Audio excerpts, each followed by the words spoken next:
आगे आगे हाँ करना फर्स्ट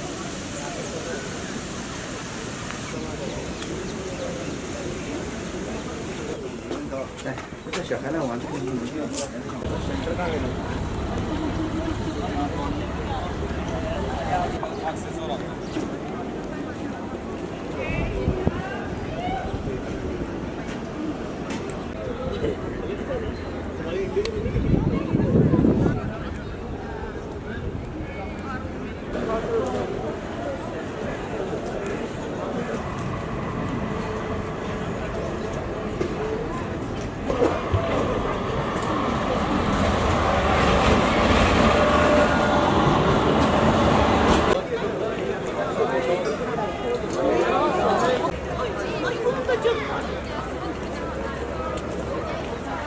，Hiç alamayın.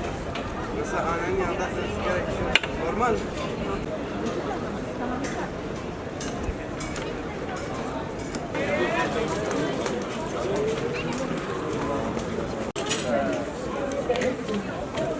आर्यन कुकड़ी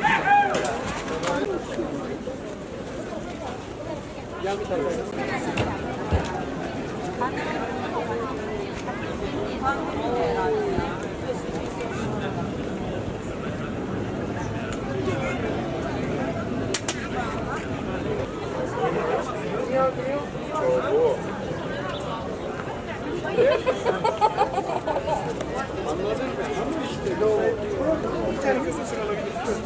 Döküyorum. Evet.